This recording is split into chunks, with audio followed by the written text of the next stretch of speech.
अवधूत चिंतन Shri Gurudev Datta. Good morning, नमस्कार friends. So आजची सुंदर अशी सकाळ या फुलांनी झाली होती आणि हे फूल ॲक्च्युली मे आणि जून महिन्यामध्ये असं उठतं हे पाऊस चालू झाल्यावर. आणि बघू शकता आमच्या अंगणामध्ये गवती चहा आणि भातात जो वासेचा पान टाकतात त्याचं झाड होतं आणि भरपूर अशी फुलांची झाडं आमच्या अंगणामध्ये आहेत.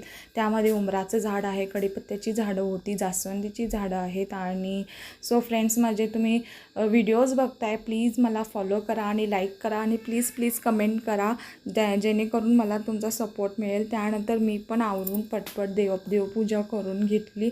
सो बघू शकताय मी अशा प्रकारे देवाची पूजा केली होती आणि त्यामुळे मन अगदी प्रसन्न झालं होतं माझं. त्यानंतर बाहेर येऊन बघते तर ह्यांचं काय चाललं आहे बघा. हे लोक सगळे मिळून असे हेलिकॉप्टर उडवत होते आणि आमच्या शंभूला तर इतकी एक्साइटमेंट असते की नवीन काहीतरी बघितलं तर त्याला ते केल्याशिवाय त्याचं जीवच गमत नाही. सो त्याने ते लिटरली उडवून बघितलं हेलिकॉप्टर आणि हे पण त्याला मस्त असं उडवून दाखवत होते.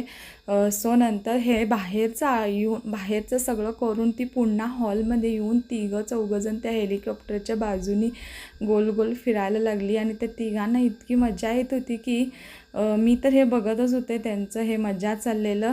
सो किती बालपण आपलं छान असतं ना मुलांचं. सो नंतर मी पण पटपट आवरले आणि आम्ही नंतर दुपारी स्कूलला गेलो होतो. थोडे परीचे आणि शंभूचे बुक्स आले होते ते घेतलं आणि घरी येऊन जेवलो. नंतर संध्याकाळी पुन्हा एकदा आमचा चुलीवरचा बेत ठरला आणि बघू शकताय तुम्हाला व्हिडिओ बघून कळलंच असेल की आज काय असेल आमचा जेवणाचा बेत. आणि छान असं आम्ही चुलीवरचं जेवण केलं आणि बघू शकता पसारा कसा झाला आहे आणि चंद्र बघा कसा दिसतोय. त्यानंतर ह्या मुलांचं तरी आमच्या भोवत्यानीच चालू असतात खेळ. सो आम्ही इकडे स्वयंपाक करत होतो आणि ह्यांनी तिघंजण असे आजूबाजूला खेळत होते आणि आमचा शंभू सांगतोय की मी पण स्वयंपाक करतोय म्हणून.